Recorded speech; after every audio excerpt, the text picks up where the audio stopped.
Well, Zac Gallen was the milkman when the Diamondbacks needed him the most, and the offense actually showed up. Are the Diamondbacks still alive? Maybe just a little bit. We're talking about it in 30 seconds. Don't go anywhere.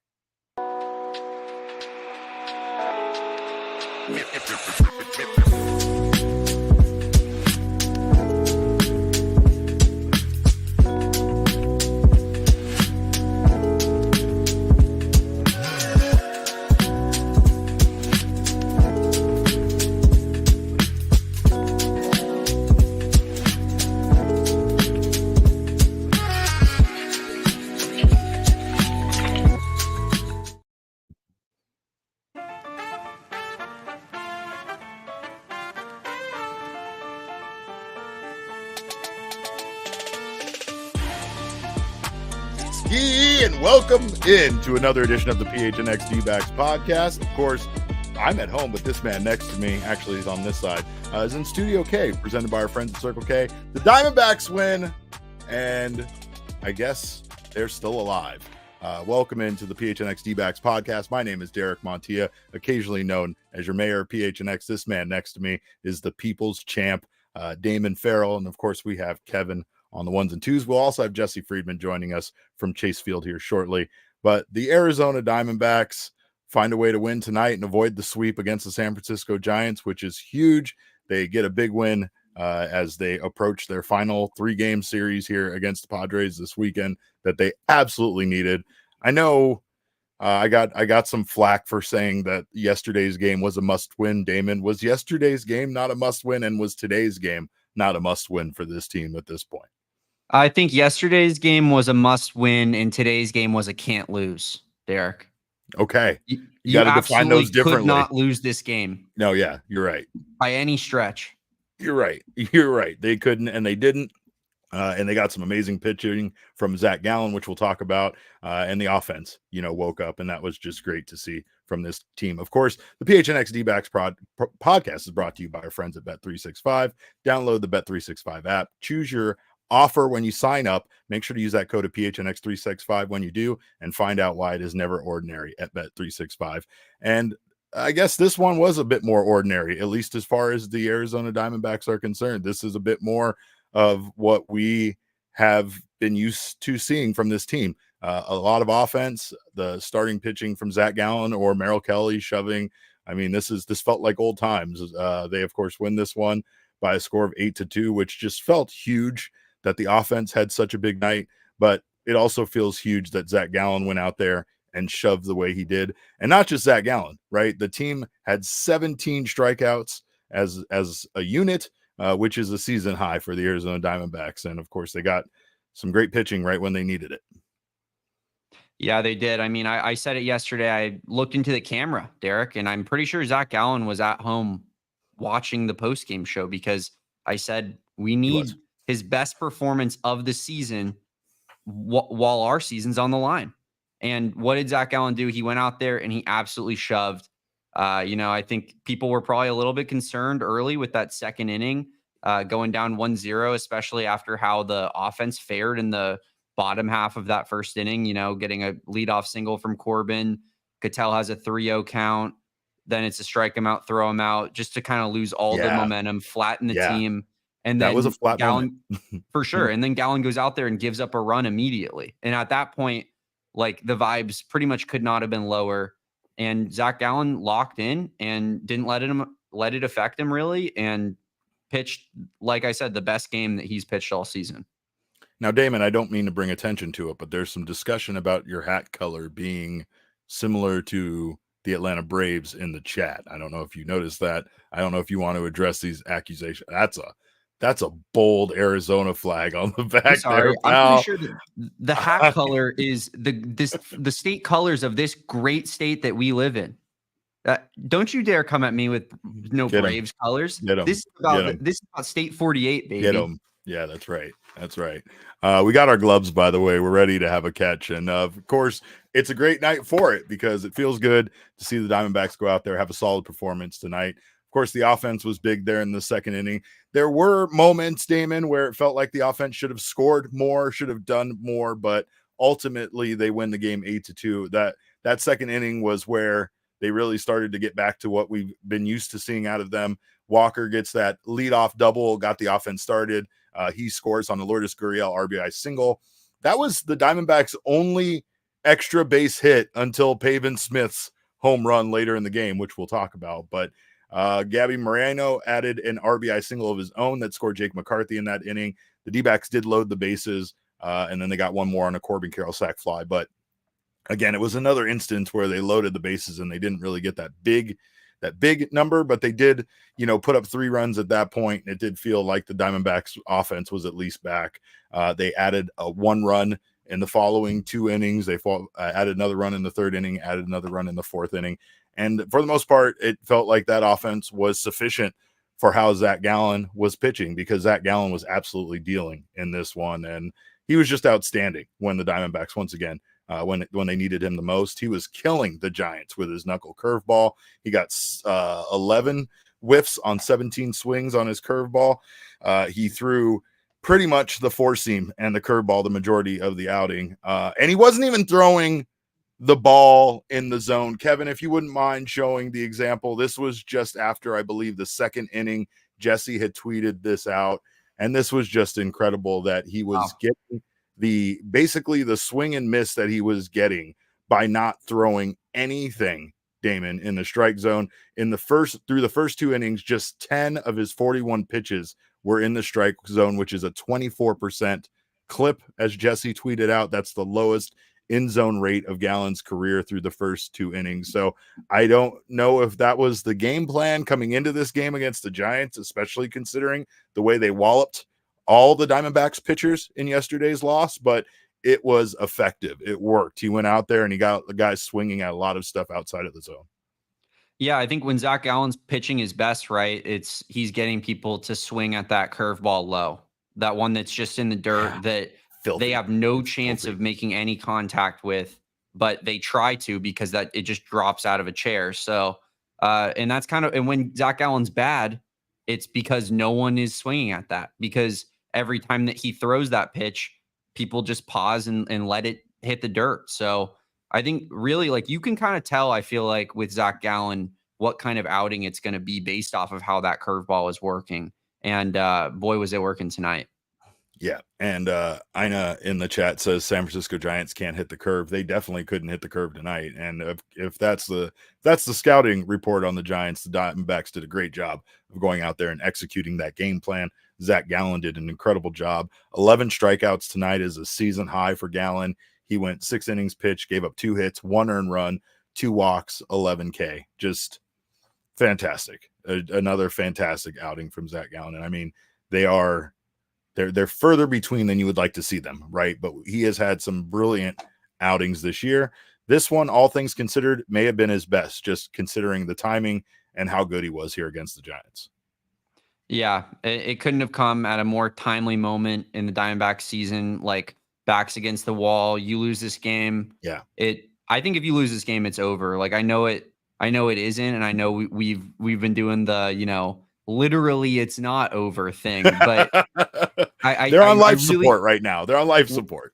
Yeah, if you got swept by a Giants team not playing for anything, like, and then all of a sudden you were evened up with the Braves, I mean, I don't really see an avenue where you all of a sudden make the playoffs. So you needed this win tonight, and Zac Gallen went out there and he showed you why he's the ace of this team, why he's the guy that's going to get the game ball in the first game of the playoffs if this team makes it. Sorry, I shouldn't have said that, but like, he's that guy for a reason. And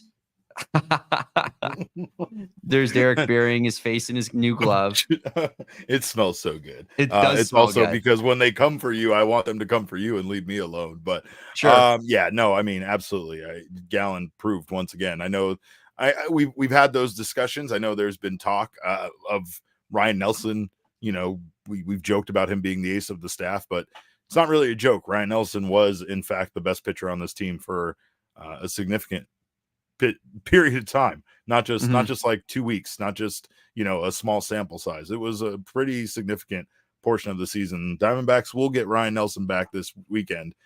Fingers crossed. It sounds like everything went well for Nelly. So it sounds like he will be pitching. We don't know in what capacity he'll be pitching in the series against the Padres, if he will be coming out of the bullpen or if he'll be starting. But it sounds like he'll be available, and the Diamondbacks once again could use Ryan Nelson, and the Ryan Nelson that was pitching like the ace of the staff. But Gallen was that again for this team tonight. Of course, all hail Pavin Smith, because the Diamondbacks kind of dinked and got singles and RBIs, and they got a run walked in. They loaded the bases and got a run walked in. But this game still felt a little close. It still felt a little tight. Torey was managing the bullpen in an odd way, where he was having Justin Martinez come out for more than one inning. Looked like he was just going to try to get 3 innings out of a combination of Justin Martinez and AJ Puck, which, with how unreliable the other members of the bullpen have been, I kind of understand that, but not sure how well that would have worked out. Luckily, Pavin Smith gave the Diamondbacks some breathing room with another home run. This is after the Giants added their second run in the top of the 8th, which again made it feel a little closer. It was 5-2 at that point. Pavin Smith adds that 3-run homer in the 8th, puts the game away, gave the Diamondbacks a chance to breathe, if not just for a moment, just in a game, like the ability to take a breath. And of course, for that reason, that home run, very important, is our Sanderson Ford deep drive of the game. Shout out to Pavin Smith. He's been hitting a lot of those lately, and he tends to come alive here in September for this team. Damon, it's amazing. Yeah, I mean, it felt like a game where the Diamondbacks scored their runs and they were done for the rest of the night. We've seen that too many times. Yes. Yeah. Did some early, and then the offense kind of cruises, and you see them, just make it easy for the opposition, and they didn't do that tonight. They continued late to try to put together some good at bats, and they played like a team that has already been burned by having that lack of offense late. Obviously, that Milwaukee game is still in their brains, whether you want to say they flushed it or not. I don't think many of them flushed it, but you want to make sure you keep piling on. You want to keep your foot on the gas pedal at this point, and they did that tonight. Yeah, it obviously, it felt like, I know I said it early, right now, but it really did feel like it was like this offense is cooked, and if we let this game get close, it's really going to be scary hours right now. So shout out the bullpen. They, for the most part, they did their job tonight. It was, they just had to keep the lead, and the offense. Yeah. Shout out Pavin Smith, who, made us all, gave us a little bit of comfort at home watching that game, because you're right. It did not feel like it was over, even though it was 5-2 or whatever. He kind of sealed the deal there. And that's the type of hits that the Diamondbacks have been missing a lot of this season, I feel like. Yeah, you're right. Michael Rokicki, thank you so much for the super chat. Michael says, a huge ginger homer for our GOAT. The agenda lives. Long live Pavin Smith. Thank you. Long live Michael Rokicki, by the way. Sean says it was scary hours when the Giants took a 1-0 lead. Yeah, Damon brought that up earlier, but it absolutely was. It was it wasn't just the 1-0 lead. I think like you said, Damon, it was the combination of them once again blowing an opportunity with a runner on and having it, be a strikeout, throw them out situation. And yeah, that wasn't great, but the Diamondbacks did enough after that. Then it wasn't one of those nights where that was kind of their only chance. They kept scoring, and they scored in bunches in this one. The bullpen also, like I said, Torey Lovullo managed it in an odd way. Of course, once they had that 8-2 lead, he went to Kevin Ginkel and allowed AJ Puck to get out of there with just an inning pitch. But what more can you say about AJ Puck? He goes out there, gives you an inning, strikes out 2, has batters looking absolutely silly at the plate. Justin Martinez, meanwhile, struggled, early on. Again, I don't know why we're not doing the mound visit in the beginning, Damon. I don't know why we just don't start his outing with a mound visit,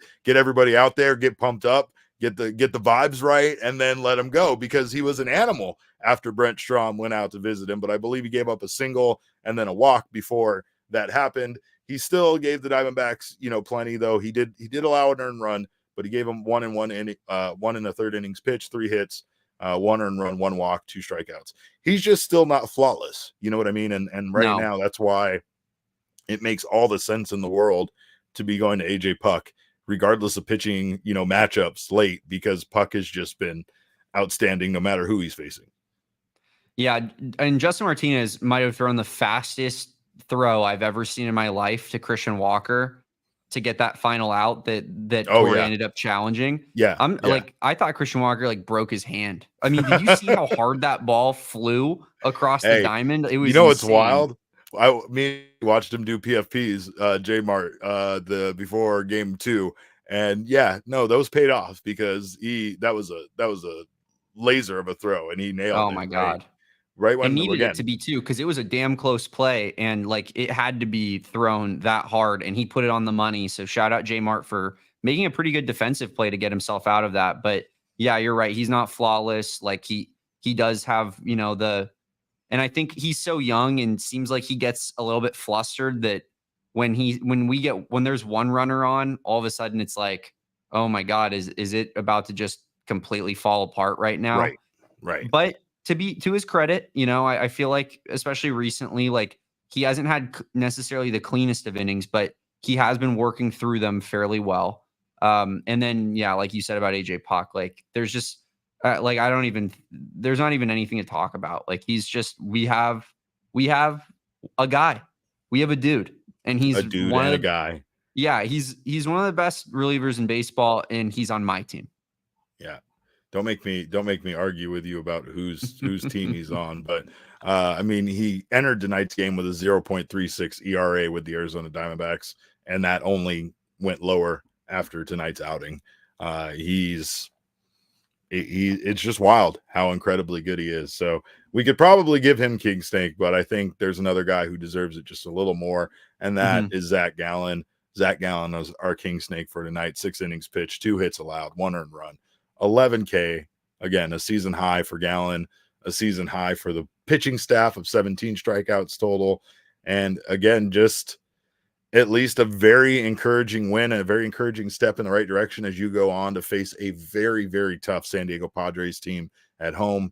Diamondbacks have an off day tomorrow, and they will start that series on Friday. So they need to be ready for that. Yeah, I think Sean puts it here in the chat. He says, I'm going to try to cherish the off day tomorrow. I think we all need that. Just sit at home, relax, and maybe toss some nice smooth jazz on, Derek, light a candle. Just wipe everything, because after that, it's basically until the end of the Diamondback season, every pitch is going to feel like it could make or break the season, essentially. So yeah, I think we're about to all be on the edge of our seat, and we have one off day tomorrow, regroup. And I hope everybody's ready to just lock in. Torrey was talking about how he likes to go for a walk around his neighborhood just to kind of get his mind right. And then when he comes to the ballpark, he does a few laps around the concourse, and you've been there during that time of the day. The concourse is fairly empty. You have some vendors getting food prepared and such, but it's a very peaceful Zen-like state. He kind of takes in the yard and everything like that. And I thought for a moment, Damon, I was like, I would really like to join Torrey on one of his walks one of these times. That sounds amazing. And then that does sound fun. In a moment of self-realization, I was like, no, I'd ruin it. I'd just talk his ear off the whole time. He wouldn't get any peace and quiet with me walking next to him. It wouldn't go well. But Candace just in the looking chat at you the whole time. Is this guy ever going to shut up? Yeah, this was a big mistake. This was a huge mistake. Candace coined the phrase Pucktober in the chat. We might have to put that on a shirt. It might be Pucktober. Hopefully the Diamondbacks can get there for that. Of course, we will have more on this series, as well as how weather is going to impact the wild card games and that Mets and Braves series, and how all of baseball. We'll have to wait to see what's going to happen here shortly on the other side of our break. But first, I want to thank you guys, of course, for being here in the PHNX Sports YouTube channel. If you haven't subscribed to the channel yet, make sure to do so now. Sign up for notifications. That way you don't miss whenever our shows go live. And, of course, hit that like button. All right. And also make sure to check out Empire Today if you haven't done so already. If you're looking to update your flooring in your home, now is a great time to do so. Again, talked about it. The holidays are right around the corner. You're going to have guests in your home. You're not going to have a chance to do that. You're not going to want to do that. So now is the perfect time to make your home look the best for the end of the year. And of course, you can do that with Empire today. They have a curated product selection, so you kind of can tell them what you're looking for, and they will show you the flooring that matches your needs. You won't have to look through thousands of samples to find something you like. They will help you get there with less of your time wasted. They also have a virtual floor designer, which will help you look at how any flooring will look in your home. Of course, you can do that without having anybody come interrupt you or have anybody bring any samples out. So you could check out their virtual floor designer and, of course, see what that flooring will look like in your home. Empire today also services their own warranties. So if you have an issue that arises, you can call Empire and you won't have to track down a manufacturer's phone number. They will take care of everything for you. Schedule a free in-home estimate today. All listeners can receive a $350 discount when they use promo code PHNX. Restrictions apply. See empiretoday.com/PHNX for details. Also, of course, check out Bet365. Bet365 has 90 million users worldwide. You got two of them right in front of you right now because, of course, Bet365 is one of the best for live in-game betting. They offer the widest range of games and markets available for live in-game betting across 78 sports. They also offer an early payout offer on a bunch of sports, including baseball, where when your team goes up by 5 runs or more, you win regardless of the outcome of the game. Same game parlay and parlay selections will be marked as winners as well. So get down on Bet365 right now. New customers can choose between 2 offers when they open an account at Bet365. All you got to do is use that code of PHNX365 to sign up. Deposit $10 and choose either between a bet and get offer where you can place a $5 bet and get $150 in bonus bets, or a first bet safety net offer where you can place up to $1,000. And of course, if your qualifying bet loses, you will receive a matched refund in bonus bets. Download the Bet365 app and use code PHNX365 when you sign up. Choose your offer and find out why it's never ordinary at Bet365. Must be 21 or over and physically located in Arizona. If you're someone you know has a gambling problem and wants help, call 1-800-NEXT-STEP, text NEXT STEP to 53342, or visit problemgambling.az.gov. I think we're gonna. I'm gonna talk to Shane tomorrow and see what we can do. Let's try to see if we can get some D-backs boosts going on Bet365, our PHNX boosts that we've run a couple times now for Cardinals games with some big Diamondbacks games down the stretch here. Let's get that. Let's get that for San Diego. Yeah, we need to get that for Padres. Let's see what we can do. That'd be huge. So I'll talk to Shane, see what we can do, and see if we can get some boosts on maybe Merrill Kelly, maybe Ketel Marte, Corbin Carroll, some of the big names. So I love it. Well, of course, let's take a look at the count for this series presented by Desert Financial Credit Union. Of course, the Diamondbacks lose the series, but they do avoid the sweep. They get outscored by the Giants 19-11, out hit by the Giants 29-24. They actually weren't bad with runners in scoring position. They were 8 for 26, and they had more opportunities than the Giants. The Giants just flat out hit more home runs in this series. That's it. The only home run the Diamondbacks had in this series came off of Pavin Smith's bat in the 8th inning of this one. In fact, like I said earlier, the only extra base hit that they had prior to that in this game was the double by Christian Walker. 3.95 starting pitching ERA for the Giants, 6.75 for the Diamondbacks, which was impacted quite a bit there by yesterday's start, obviously, of Brandon Pfaadt only going 2 2/3 and giving up 4 earned runs. Also, you had Eduardo Rodriguez go 4 2/3 and give up 5 runs. So that accounts for the starting pitching ERA being so high. Relief pitching ERA was not bad for either team. 3.65 for the Giants, 3.95 for the D-backs. So not a bad. I mean, considering they lost the series, not a bad showing there. At least it looks better somehow than the fact that they got outscored, in this entire series, or basically it was a tie between how many runs they scored in the series and how many the Giants scored in yesterday's game alone. But today's game is just very encouraging. It's a step in the right direction, and at least makes you feel like the Diamondbacks have a fighting chance here going up against a Padres team that is putting up their own amazing fight against the Dodgers for the National League West division. Yeah, it's not the best series in the world, Derek, at the end of the day, when you look at it, like 19-11, obviously first 2 games really sucked. Salvaged it a little bit, but still lost the series by 8 runs. yeah, it's a little bit disheartening to see that against a team that had nothing to play for. But that starting pitcher ERA is really what needs to be under control when you look at that list, right? Like the home runs that you mentioned that the Giants were hitting, and that 6.75 starting pitcher ERA, like it's just completely unacceptable for a team that is where it is in terms of record, in terms of the playoff race. Like it's that can't happen. And Zac Gallen salvaged that a little bit. Like that's crazy to think about too, right? Zac Yeah, Gallen, yeah. they had Goes out there and 6.75 starting shoves. pitching ERA, and he gave up 2 hits. Yeah, 2 hits and 1 earned. Yeah.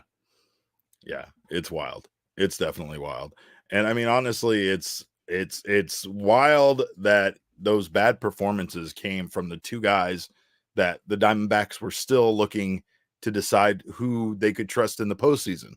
And they got no answers. They got more questions now than answers when it came to their last 2 outings. And that has to be frustrating coming on the back of both of them going out there and having incredible outing the last time they both pitched, right? So I don't really know what the Diamondbacks are going to do. I don't know how Ryan Nelson is going to factor in.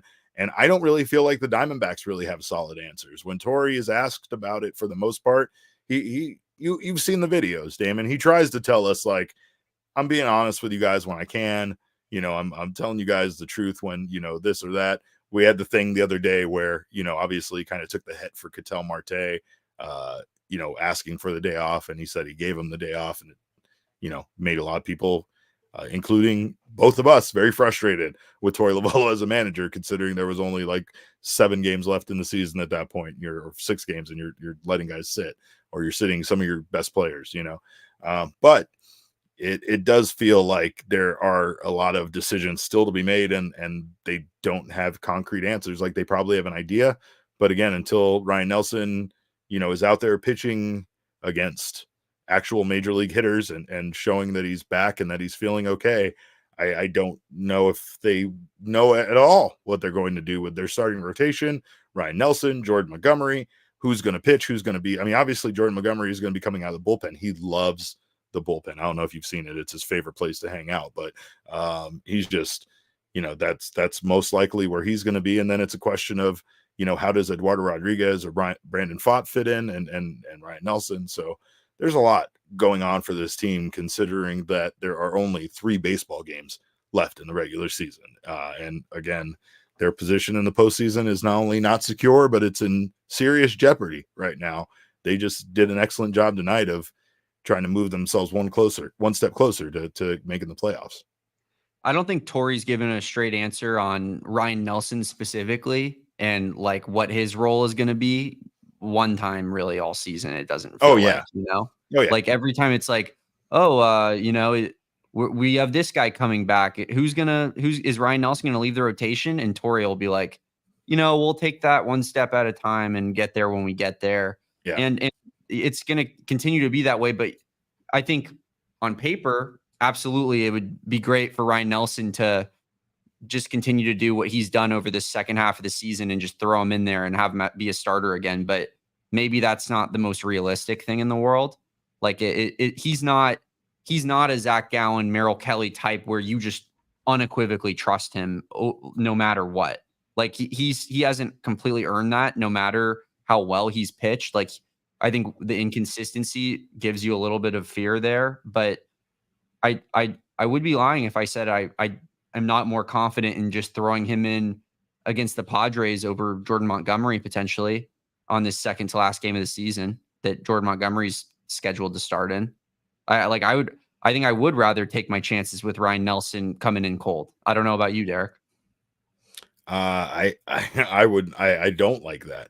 I don't like that simply because we've talked about it quite a bit, but players returning from any kind of layoff are not, 100%, right? They have to work their way back. And no doubt, especially if you're not giving him any kind of rehab games, if you're not giving him any kind of, complex games or anything like that, like I don't know. I don't know how I feel about that myself, but of course, at this point, I just feel like I know what I'm going to get out of Jordan Montgomery, and that's 5 earned runs or more. And I feel like No, you're going to get 3 earned runs and 4 2/3 innings pitched. That's what you're going to get. Whether it's out of the bullpen or whether it's starting, that's what you're going to get. It's not great. I think the unknown of what Ryan Nelson could potentially do, like I've seen, semi recently him pitching so well, that unknown to me is better than the what is it?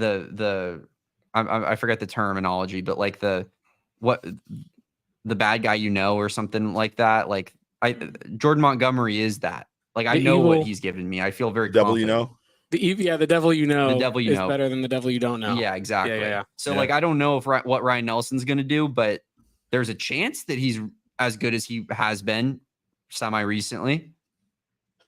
I don't know. Yeah. No, I'm with you. I kind of agree with that, but you also have a great point about the unknown when it comes to what the hell is going to happen in that Mets Braves series, right? We do know that due to this hurricane, those games have been moved. They've been postponed. They will now be played as a doubleheader on Monday. And according to an article Jesse referenced on Twitter, everybody's against us. Everybody just wants the Diamondbacks to drop out because apparently that just makes things easier. And you know what I say, Damon? You know how I feel about that. Let's not. Let's make things as complicated as we humanly possibly can. Let's ruin their little stupid precious Monday and everything going on by going out there and kicking the Padres' ass. I can say ass. Yeah, there we go. Padres' ass. Right.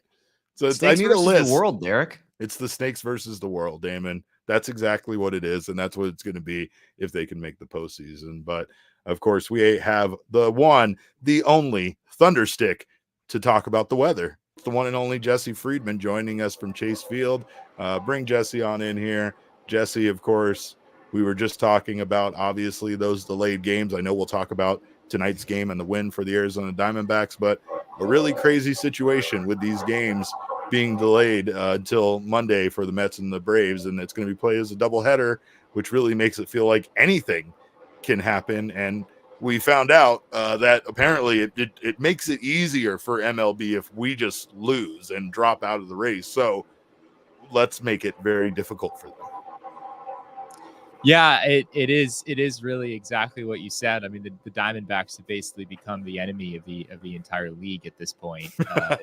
Certainly the Braves and the Mets, like you already knew that. But now Major League Baseball, I mean, the league office is in a tough spot. I mean, this is a disaster scenario, right? I mean, you have the potential here for two teams who are in the middle of a contentious race, playing for their lives on the day after the season. And there's tons of losers in this scenario. I don't think there's any winners. It's all losers. You could go down the line of like any team that is in any way affected by this. And there is a pretty substantial impact for some of them. So yeah, this is a disaster scenario for MLB, and it would make it a whole lot simpler if the Diamondbacks would just bow out and make things easy on them. But this win was a step in the right direction for them, right? This win really was not, they still have a long way to go, but this win was the first step toward potentially the Diamondbacks finding their way in this thing after all. And tonight, if just for one night, things went the Diamondbacks' way, because obviously we also have talked about how we want the Dodgers, to just win and clinch the NL West so that Padres team doesn't have anything to play for this weekend. The Dodgers did win tonight against the Padres. So let's take a look at the standings and where things are at right now, because of course this has a lot of baseball to impact this, but the Diamondbacks sit at 88-71. They still sit there in that final wild card spot. The Dodgers pretty much, I mean, they're one game away from clinching the NL West here, I believe, if I'm not wrong about that, Jesse.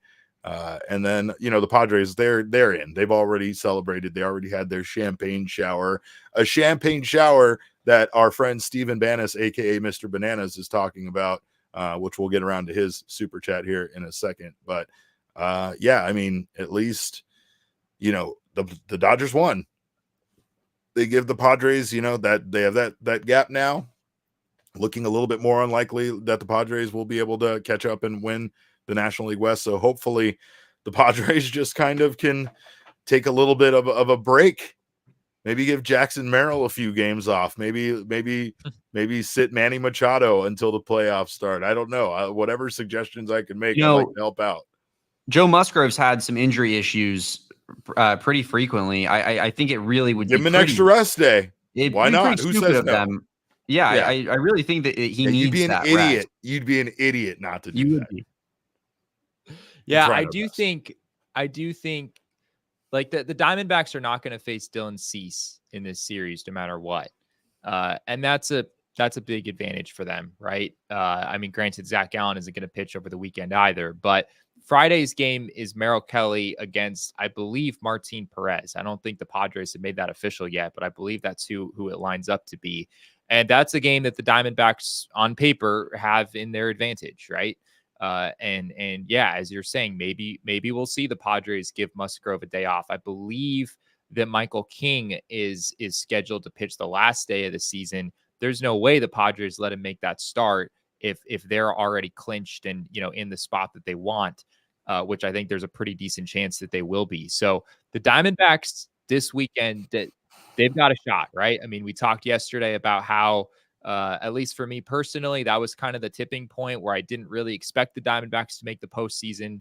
Their playoff odds over at Fangraphs fell below both the Braves and the Mets for the first time, maybe the entire season. I don't think that we've ever seen that combination before.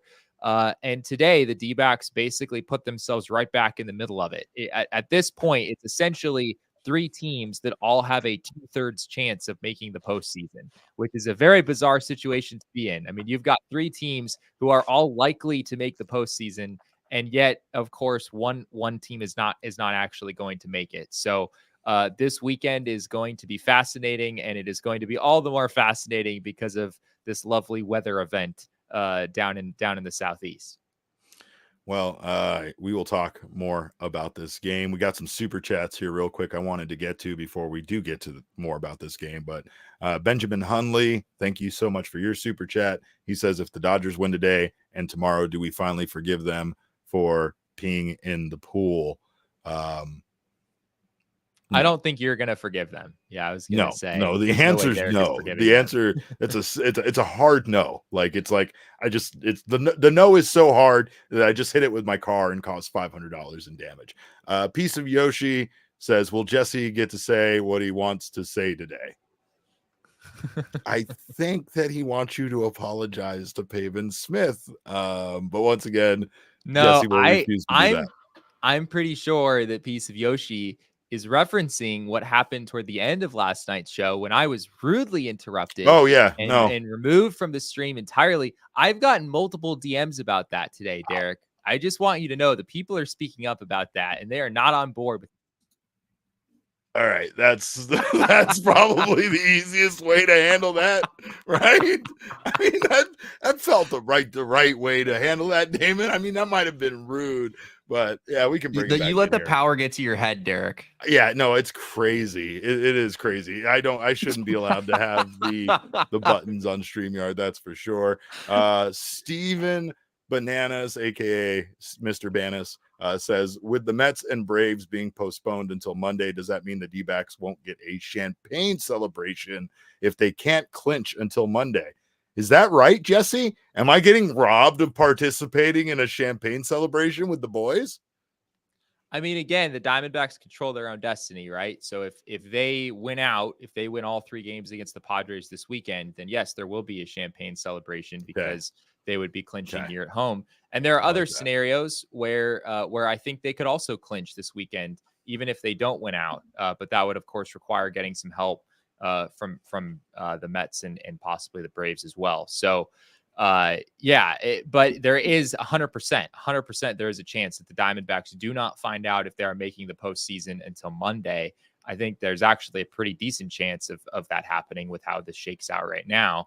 And that would be bizarre. I mean, how odd would that be for a team to make the postseason and not have any opportunity to celebrate? I guess they could throw a champagne party on the airplane, after they find out that they made the postseason. They're probably going to have to hop on a plane and get to wherever that is pretty quickly. Heck, I'm not even sure, like for us as journalists, how this would work either if we didn't find out until Monday night. Last year, the Diamondbacks, there was a full-on media day Right. the day before the wild card Right. series began. So I don't know Would that how still Major League take place Baseball at is going to Chase handle Field, this. perhaps, and then they're all there together, and then we can all spray champagne together if they I don't clinch? know. Yeah. Maybe the Diamondbacks would invite the media out to the ballpark for a watch party to find out if the Diamondbacks are making the postseason, and then there's a champagne party afterwards if they make it, and maybe some media availability. But I don't think that's going to happen. I really don't know exactly what that would look like. But it would be very, very weird for the Diamondbacks to make it and not have any opportunity to celebrate. I'm Damn picturing you, weather! I'm picturing a Selection Sunday March Madness style like show where they have a camera on the entire Diamondbacks team sitting down, and then they're like, like when they're like, this is the 4 seed in the West. It's UNLV. Like, I'm expecting it to be something similar to that. The Diamondbacks are all gonna jump up in celebration, like little watch party action. There's been some rumors about us doing a watch party. I don't know. I've heard rumors about that. There might be an emergency podcast watch party. I don't know. I don't know how any of this works, but we'll see what happens based on this series against the Padres. So, of course, we will talk more about this game, including some videos from the clubhouse and more from Jesse at Chase Field. But we'll do that on the other side of our break. Of course, we do have to let you guys know about our friends at Z-Biotics. Z-Biotics is becoming one of my favorite drinks because it's the first drink I have before having my other drinks, which are those adult beverages. Of course, Z-Biotics can help you bounce back from a night of having some alcoholic drinks. I think they're going to hand those out in the clubhouse that's a good idea. Yeah. Pop Z-Biotics first before the bottles of champagne. Absolutely. I don't know. I told you how much I don't like getting sprayed with champagne in the face, and maybe I'll have to spray like Z-Biotics in my eyes or something before that. But I do know ingesting it before ingesting champagne is a great idea, and that's because pre-alcohol is the world's first genetically engineered probiotic that was invented by PhD scientists to tackle rough mornings after drinking. It works very simply. When you drink, alcohol gets converted to a toxic byproduct in the gut. This byproduct, not dehydration, is what makes you feel so crummy the next day. Pre-alcohol produces an enzyme to break this byproduct down. All you have to do is take Z-Biotics as your first drink of the night, drink responsibly, and you'll feel your best the next day. Vacations, weddings, parties, it doesn't matter whether you're celebrating going to the playoffs. There's so much going on. You can get the most, of course, out of your plans by stocking up on pre-alcohol right now. Go to zbiotics.com/PHNXBacks to get 15% off your first order when you use PHNXBacks at checkout. Pre-alcohol is backed with 100% money back guarantee. So if you're unsatisfied for any reason, they'll refund your money. No questions asked. Remember to head to zbiotics.com/PHNXBacks and use that code of PHNXBacks at checkout for 15% off. Also, Sanderson Ford, of course, is our official vehicle sponsor, and Sanderson Ford right now has their wonderful Trunk or Treat event coming up on October 19th from 4 p.m. to 6 p.m. So, of course, come out, help all of us celebrate Hispanic Heritage Month. You know, every month on this show is Hispanic Heritage Month, and you can do so with us at their Trunk or Treat event. So it's going to be so much fun. Of course, you can also check out Sanderson Ford's huge 65-acre facility, which makes them the largest Ford dealership in the nation. And you can also maybe get a test drive in that vehicle you've been wanting to check out. They will help you find the vehicle you're looking for. They thrive on a no hassle, no pressure, no nonsense sales approach. And right now they're pushing for the playoffs, and you get the payoffs like deals on that 24 Ford Bronco Sport Big Ben that I got to take out for a spin, just ranked highest in quality in its segment by J.D. Power. The Sanderson Ford Summer Sales Event is here, and they are teaming up with the Boys of Summer for a final playoff payoff sale. Purchase or lease any new Ford and get 4 tickets for your family to see the D-backs push for the playoffs this weekend. Not much time left to see that. So get 0% for 36 months OAC from Ford Credit. See dealer for details. And of course, shout out to Sanderson Ford because they have asked us to once again just make sure we give our heartfelt condolences to everyone impacted by Al McCoy's passing. And we will miss Al McCoy so much around PHNX. I know how much we all love to say, and we'll continue to say his catchphrases forever and ever. But we will miss you, Al. So again, shout out to all of you Valley sports fans that also loved Al as much as we do. All right, Jesse. Well, what do we have from Chase Field? I know the vibes might be a little bit better tonight than they have been the last few days.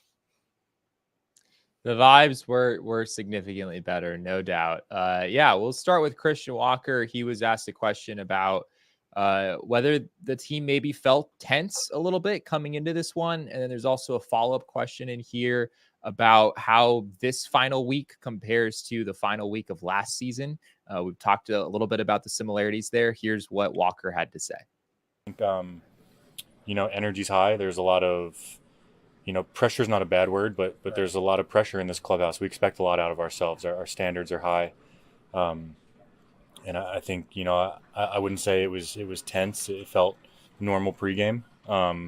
There's a sense of urgency, but no, I think nothing but confidence and letting it fly. These last few games is all we can really do. How does it compare to the last week and the last year? It feels like teams are making a little bit more push on you guys than maybe the way you kind of were able to back in last year.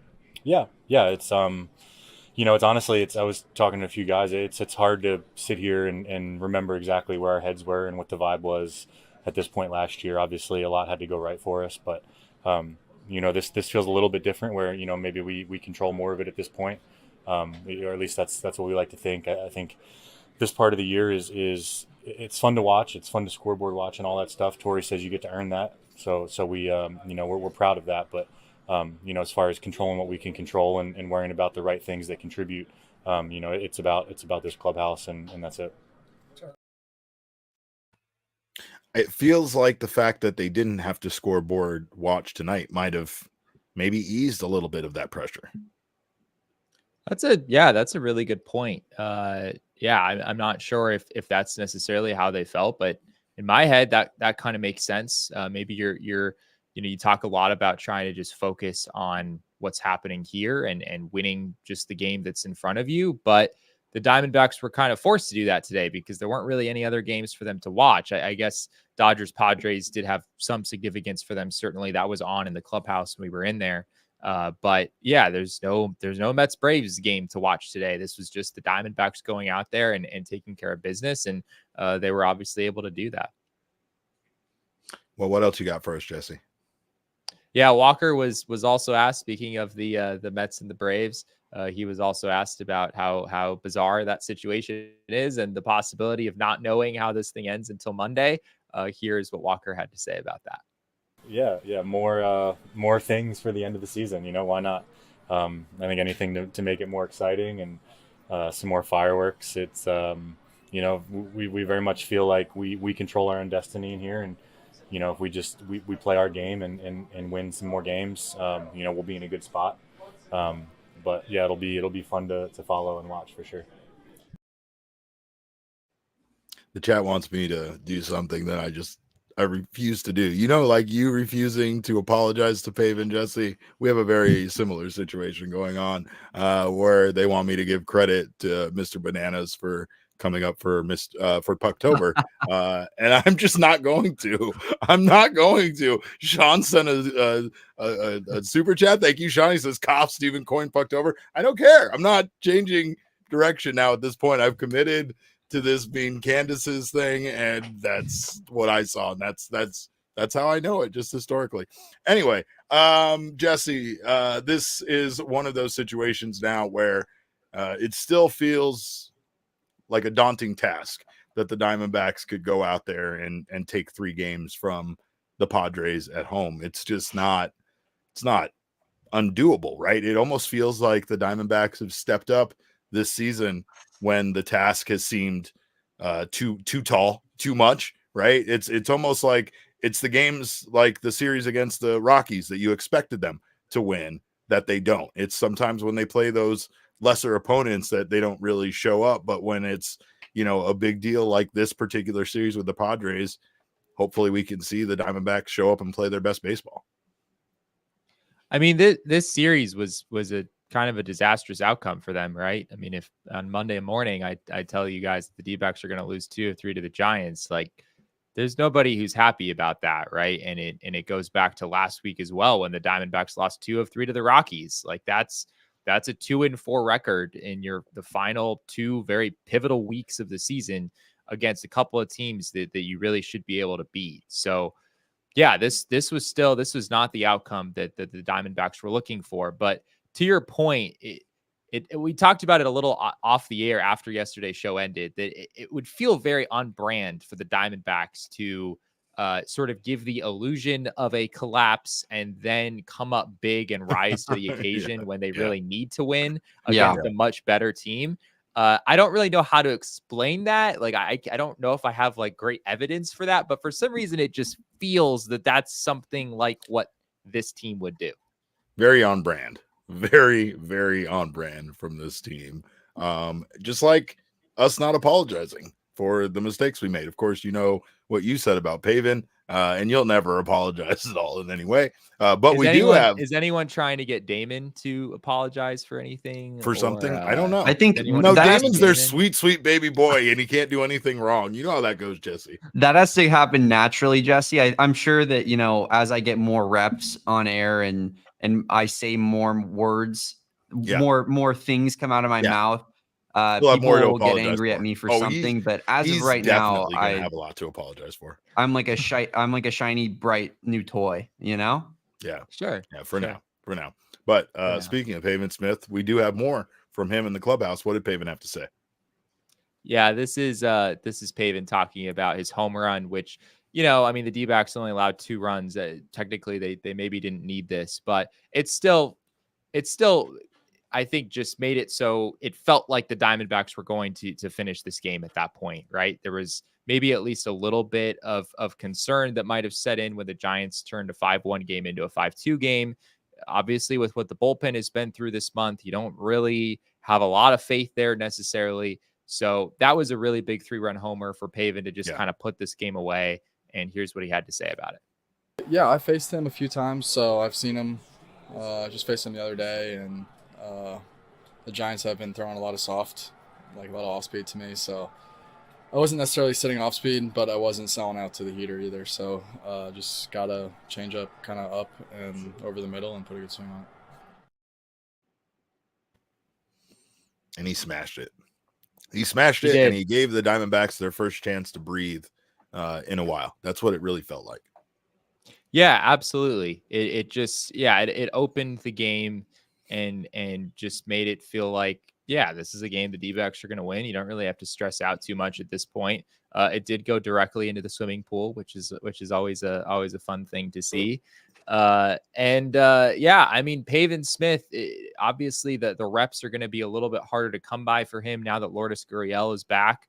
But on days where he doesn't start like this, where Lourdes is in there in left field, the ability to have Jock Peterson start at the DH slot and then pinch it with Randall once the opposing team inevitably brings in a lefty, and then to go back to Pavin Smith when the team has a righty in there, it's a weapon for this team. I mean, this DH slot is, as we've talked about it before, it's basically outside of Shohei with the Dodgers and Marcell Ozuna with the Braves, that the D-backs have arguably the best DH situation in all of baseball. And it's not just about Jock Peterson. It's also about the depth that they have behind him. Shohei Ohtani should be in a cell. It's almost like it's a top 2 DH position in baseball. There it is. He was looking for Damon. something that he would have to apologize for, and there it is. And Steven Bananas is losing his mind. Now he says Pavin Nember. No. The answer we were looking for was Pavin Ween, is what we were looking for. Pavin Ween.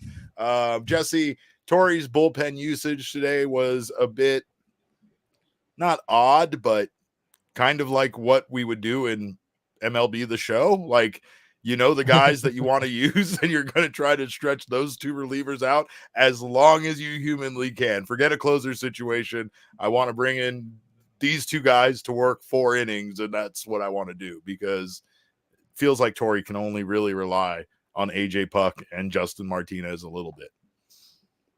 Yeah, that was, I guess that's another aspect of the Pavin Smith home run is I think if Pavin doesn't hit that homer, we probably get AJ Puck for the entire 9th inning, right? Then you're talking about a 3-run game at that point. So Pavin did save Puck, a couple of outs, maybe 5-10 pitches, whatever that would have taken him. But yeah, it was clear while this game was still reasonably close that Torrey's plan was to go 1+ with Justin Martinez and then go 1+ with AJ Puck. He did not want either Ryan Thompson or Kevin Ginkel to pitch in this game. At least that's what it appeared while the game was still close. And I think that speaks to, the urgency of these games. And it also speaks to, frankly, the trust level, I guess the lack of trust with Thompson and Ginkel, given how they've pitched this month. Both of those guys have ERAs north of 7. I guess on the the silver lining there is the Ginkel did wind up pitching in this game, and he gave up a leadoff single, but he looked really good in the next 2 batters, was able to get a couple of strikeouts, through that nasty slider down in the zone that we've gotten used to seeing over these last couple years. So maybe this is the start of better things for him. Get your big ass in that ice bath, because you are going to be used a lot if the Diamondbacks make the postseason. Like out there, 2 innings every single night. Like, I don't know, but I mean, AJ Puck has just been so damn good that I can't fathom the Diamondbacks not wanting to go to him very often, should they make the postseason. And, I know there's going to be a lot of things to factor in, and we have no idea how any of these pitchers, I feel like outside of Zac Gallen and Merrill Kelly, we have no idea who's going to pitch, when they're going to pitch, if they're going to be starters in the wild card, if they're going to be available out of the bullpen, how any of this is going to shake up should the Diamondbacks make the postseason. But I mean, again, it's getting to a point that you can tell Torrey is relying on the arms that he can trust, and there's not a lot of them right now in the bullpen. We did have some other results, obviously, that kind of impact this weekend. Jesse, I know you were talking a bit about things, even on the American League side of things, considering that we want the Royals to stay as competitive as they can in their final 3-game series. Yeah. The Royals won today. The Twins also won today, and the Mariners won today. And the important thing there is you want the Royals to have something to play for this weekend when they take on the Atlanta Braves, right? And the Twins and the Mariners, both of those teams, I think, are still 2 games back of Kansas City. So there is a little bit of distance there, but if those teams keep winning, and if the Braves do beat the Royals in game 1, and you get another win from the Twins and another win from the Mariners, then that really would push the urgency for Kansas City over the weekend. You want the Royals to pitch Cole Reagans on Sunday. I think that's the biggest thing. The Royals right now are lined up to have their ace go on Sunday against the Braves, but you're not pitching Cole Reagans in that game if you've already got a spot locked up. You're saving him for the first game of the postseason. So that's a big narrative to keep an eye on, outside of just Padres, Dodgers, and then of course how the Braves and Mets do this weekend. Zach Gonzalez actually brings up something I wanted to discuss earlier, and I didn't get around to it. But he said, did we talk about what Jock was raising havoc about? Because there were some pitches inside, I believe. Maybe he felt, I think they got called as strikes that he felt weren't strikes or wasn't a strike. But I don't know. Was he barking at the umpire? Was he barking at the Giants? What was going on there? Do you know? Do you have any more information on that? I really don't. I wasn't watching the TV broadcast, and obviously a little far away. I didn't notice anything like that. So yeah, like when after he got that single and he went down to first base, he was still like yelling over, and it wasn't apparent if it was the catcher for the Giants that he was like yelling at or the home plate umpire, but he kind of it looked like he kind of got a warning there from the first base umpire, and Jock did one of these like, hey man, I'm cool, it's cool. But like, yeah, I mean, it was good to see Jock fired up. It was good to see some fire in this team. That's what a lot of people in the chat wanted to see yesterday. They just wanted to see some life. Even if you lose, lose 11-4 yesterday, you lose 11-6, like put up some sort of fight. But I mean, when your season is literally on the line, we want to see some sort of fight. And that's at least what they were able to do tonight. They put up a good fight on both sides of the ball. They played their brand of baseball. because they did it without a lot of extra base hits. They did get the home run from Pavin, so that does qualify this as being another home run win that had a home run involved in it. But still, it felt like for the most part, this was one of those ones that they did with loading the bases, walking in runs, getting singles. Yep. You know, they did it with the 2 extra base hits. They were smart. They kept their approach. Like you could tell, you know, it's easy to, I think, press in a situation like that where it's basically, you know, I said at the top of the show, it's a can't lose kind of situation tonight. And, you know, you want to go out there and just hit the ball over the fence. And this team has been so feast or famine when it comes to home runs, as we've talked about extensively. Yes. But and you're facing Mason Black, right? Like you just want to go out there and knock Mason Black around. But we've seen that they make pitchers that aren't very good look pretty good because they go out there and get pretty impatient with them. And tonight they did a good job. They didn't let him get out of that 3rd inning.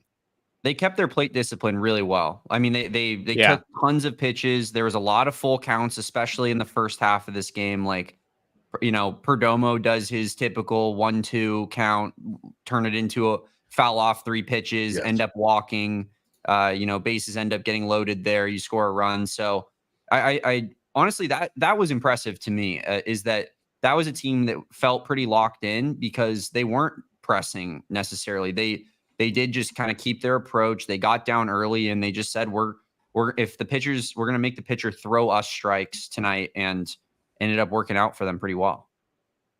Yeah. I thought it was the first inning to me was so kind of indicative of just the state of this team coming into today. It was very quiet in this building. It felt tense. And and in the bottom of the first, Corbin Carroll smacks a single on the first pitch he sees. You got a 3-0 count on Ketel Marte. And it's like, all right, here we go. The Diamondbacks are back. They're about to score 3 or 4 runs. And then I swear about 20 seconds later, the inning was over. And Ketel went from 3-0 to a strikeout. And not only that, but it was a strike 3 caught stealing. Corbin gets caught stealing second base. And then Jock Peterson strikes out on 3 pitches. And one of the worst at bats I've ever seen. I think he might have swung at one of the pitches, but strike 3 and then at bat was a fastball that like couldn't have been any more center cut than it was. And in that moment, it was like this team is a little tense right now. At least that's what it looked like. It did not look like the Diamondbacks that we're used to seeing. And then in the second inning, you put up the 3 runs. It felt like Zach was really able to settle down from that point. His command was not good in the first 2 innings of this game. It looked like he was able to settle down, and obviously he went on a really nice run and wound up pitching one of the best games of the season. I would have started booing if after that first inning. I was really angry. And I was listening on the radio actually at that point, and it was so funny. Like, it was actually really comical. It was the only reason why I didn't get incredibly angry.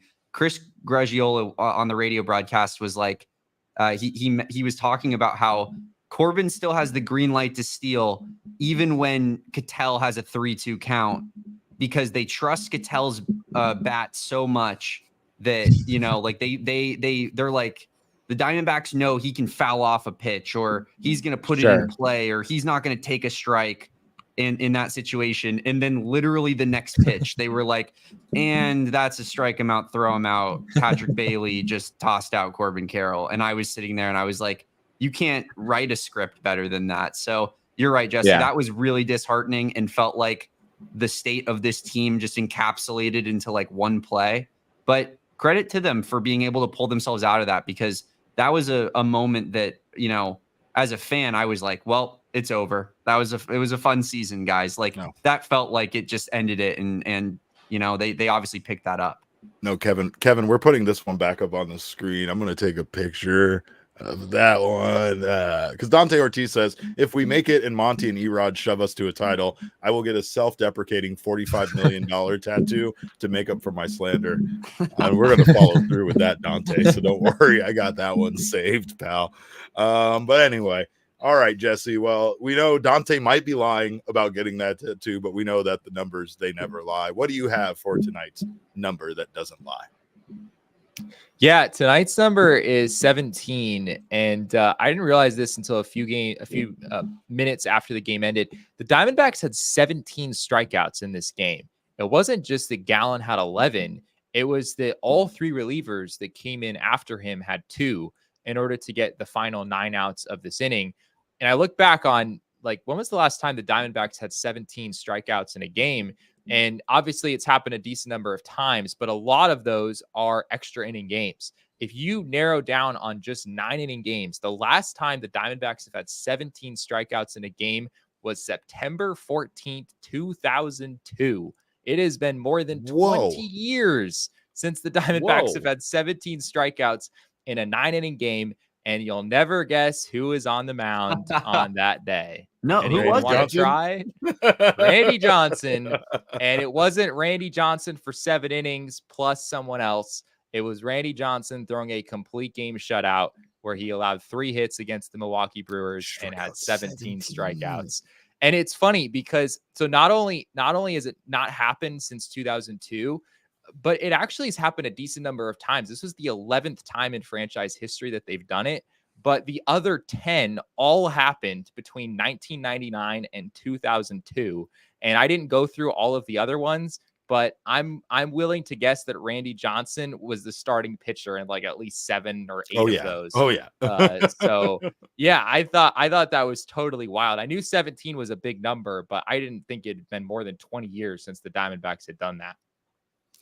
Well, I think somebody asked if the Snakes won that game. That they did win that game. They did win. They did. It's hard to lose when you throw a complete game shutout. So yeah, I think it was 3-0 or maybe 5-0, something like that. Yeah. Diamondbacks can use him. He was in the booth the other day. How's his arm? You and I were already talking about Tony Perez. TP looks like he could still win a Gold Glove, right? So, like, I'm just saying, if we need to call some of these older guys in, we might need to do whatever we need to do to get the job done. But the Diamondbacks, they have an off day tomorrow. We will be in studio. Our guy Archie returns from Oklahoma and will be joining us. Fingers crossed. I don't really know. It's like trying to lasso a tornado with Archie. You know what I mean? Like, you should be just thankful that we were able to get him on the shows that we're able to get him on and that he still answers my text messages. But of course, we will be in studio tomorrow at 1 p.m. No game tomorrow. It's an off day. But then we will be back on Friday with a post-game show, and then who knows what the weekend holds. Jesse and I have basically put all of our plans for the weekend on hold for anything that might happen, or even Monday. So we have no idea what our schedule is going to be like, but we will be here bringing you as much Arizona Diamondbacks coverage as we possibly can. So make sure to keep it locked right here to PHNX. Make sure to follow us all on Twitter. I am at Cap_Caveman with a K. Jesse is at Jesse N. Friedman. Damon, of course, is at Damon Dog. That's DAWG. We are Damon's dogs. Bark, bark, bark. You weren't here for that last night. It was a weird. It was. I saw that. I was still here waiting for you to let me back in. Yeah, no, it wasn't. I was committed to the bit. To be fair, you did kick him out. Yeah, it's pretty messed up to then blame him for not being here for that when you booted him. Facts are facts. He wasn't here for the bark last night. That's all I was saying. I wasn't saying it's his fault he wasn't here for it. But anyway, of course, our guy Kevin is at Kev Tom Writes. That's THOM Writes WRITES because he writes. He also produces. So he's a man of many talents. But our show is at PHNX_DBacks, but all roads do lead to at PHNX_sports on Twitter, Instagram, and Facebook. Jesse, do you have anything else before we get out of here? I feel like I'm not letting you talk, or I'm kind of railroading you a little bit. Well, I do appreciate you giving me the opportunity to speak at the end of the show, unlike yesterday, Derek. But sure. I think we hit pretty much everything. This was a really, really big win for the Diamondbacks. And it's going to be a roller coaster ride the rest of the way. I mean, there's a bazillion different scenarios where of how this could play out. I will make one note real quick, which is that if the Diamondbacks win 2 out of 3, or I guess I'll just say specifically 2 out of 3 over the Padres this weekend, then the Monday series has to be played. So there's kind of this question of, whether the Diamondbacks would be eliminated or not by Sunday and what they would have to do to make sure that it's at least pushed until Monday. The D-backs win 2 out of 3 this weekend. It doesn't matter if the Mets and Braves both sweep their series. They still would have to play that series on Monday. If the D-backs go 3-0 the rest of the way, of course, they're in no matter what. So that Monday series would still be played, but it wouldn't have any bearing on them. Wouldn't the Mets, wouldn't it impact the seeding potentially though? Like even if the Diamondbacks secure their spot, wouldn't the Mets need to play those games no matter what to determine who is the number 2 and number 3 team in the wild card? Yeah, that's a good question. And I saw Joel Sherman from the New York Post tweeted about this earlier. He said that it would be at the commissioner's discretion whether the doubleheader would get played if it's only to determine seeding. And based on the article from Britt Giroli over at The Athletic, which is outstanding, I recommend people go check it out.